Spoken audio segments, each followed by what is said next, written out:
Salmo 148. O grande louvor de toda a criação ao Senhor. Introdução. O Salmo 148 é um dos salmos mais abrangentes no que diz respeito ao louvor. Ele nos convida a refletir sobre a soberania de Deus e o papel de toda a criação em adorá-lo.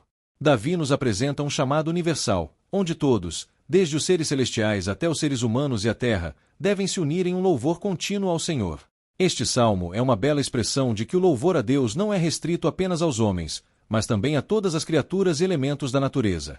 Toda a criação, com suas diferentes formas de manifestações, é chamada a glorificar a Deus, reconhecendo sua grandeza, sua bondade e sua soberania. O salmo nos ensina que a adoração deve ser algo abrangente e inclusivo, refletindo a magnitude de Deus, que é digno de ser louvado por tudo e todos. Ele também nos lembra de que somos parte de algo maior, de um plano divino onde até as estrelas, os mares e os ventos são envolvidos no louvor a Deus. Agora, vamos mergulhar em cada versículo deste salmo e entender o verdadeiro significado do louvor universal e a importância de nos unirmos como criação para adorar o Criador. Explicação versículo por versículo. Louvai ao Senhor. Louvai ao Senhor desde os céus, louvai-o nas alturas. O salmo começa com uma chamada ao louvor universal. O convite para louvar a Deus começa nos céus e nas alturas, representando o reino celestial. Esta é uma exortação a todos os seres celestiais, incluindo os anjos e as hostes celestiais, a adorarem a Deus pela sua grandeza e poder.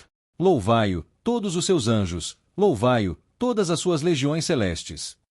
Aqui, a exortação é dirigida diretamente aos anjos, às legiões celestes, seres espirituais que estão na presença de Deus e que têm a missão de adorá-lo.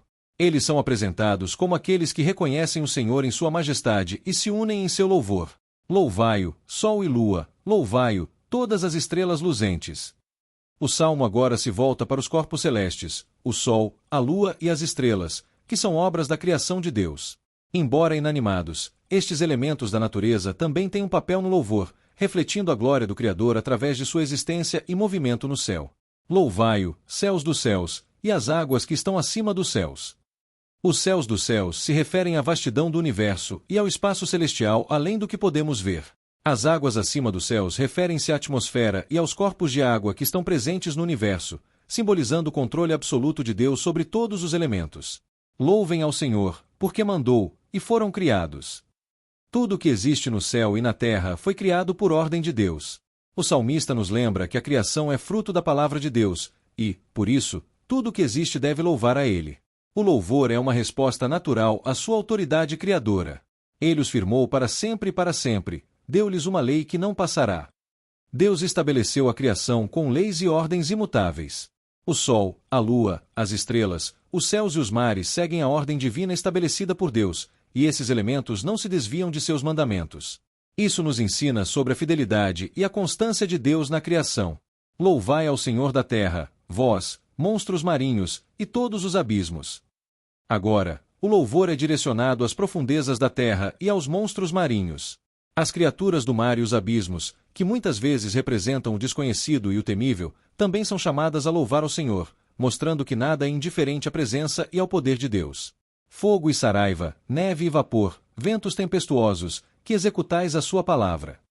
O salmista menciona os elementos naturais, fogo, neve, vapor e ventos, que são usados por Deus para cumprir sua vontade.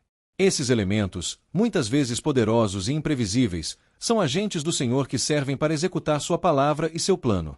Os montes e todas as colinas, as árvores frutíferas e todos os cedros. A natureza terrestre, representada pelos montes, colinas e árvores, também é chamada ao louvor. A criação de Deus na terra, desde as grandes montanhas até as árvores mais simples, faz parte de seu plano de adoração e reconhecimento de sua majestade. Os animais selvagens e todos os gados, os répteis e as aves, que voam. Todas as criaturas vivas, tanto as selvagens quanto as domesticadas, são chamadas a louvar ao Senhor. O salmo amplia o conceito de louvor, incluindo todos os seres vivos, que, de alguma forma, refletem a grandeza de Deus pela sua existência. Os reis da terra e todos os povos, os príncipes e todos os juízes da terra.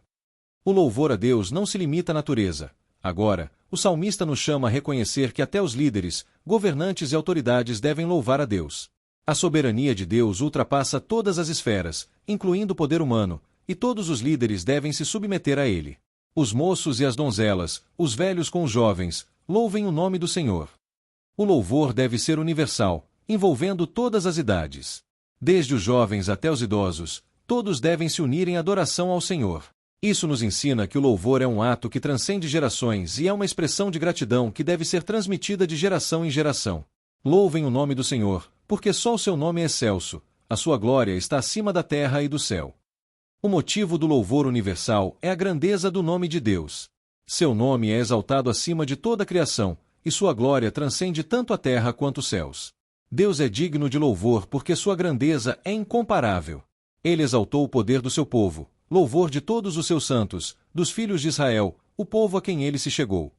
O salmo termina com um reconhecimento especial para o povo de Israel, que é o povo escolhido de Deus. Deus exalta seu povo, pois ele se aproximou de Israel e estabeleceu uma aliança com eles. Israel, como povo de Deus, tem um papel especial de adoração e testemunho para as nações. Reflexão. O Salmo 148 nos convida a refletir sobre a abrangência do louvor a Deus. Não se trata apenas de um louvor humano, mas de um louvor cósmico que envolve toda a criação. Desde os anjos nos céus até as criaturas na terra, tudo e todos devem adorar ao Senhor.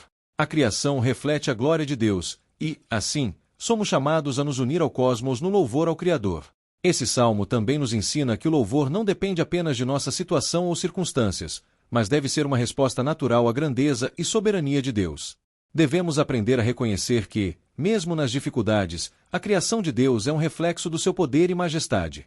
O Salmo 148 nos desafia a nos unir com todos os seres, em todas as idades e em todas as circunstâncias, para reconhecer que Deus é digno de nossa adoração. Oração. Vamos orar juntos. Feche os olhos e abra o seu coração. Senhor Deus, louvamos e glorificamos o teu nome, reconhecendo a tua grandeza em toda a criação. Te agradecemos por seres um Deus soberano, mas também próximo de nós. Que nossa vida seja uma expressão de louvor contínuo, refletindo a majestade do teu nome em tudo o que fazemos. Que, como toda a criação, possamos nos unir em adoração a ti. Em nome de Jesus. Amém. Agradecimento. Muito obrigado por assistir a este estudo do Salmo 148. Se essa mensagem tocou seu coração, curta, compartilhe e se inscreva no canal Alimento para a Alma. Que você continue a louvar e adorar a Deus em todas as áreas da sua vida. Até o próximo vídeo. Que o Senhor te abençoe.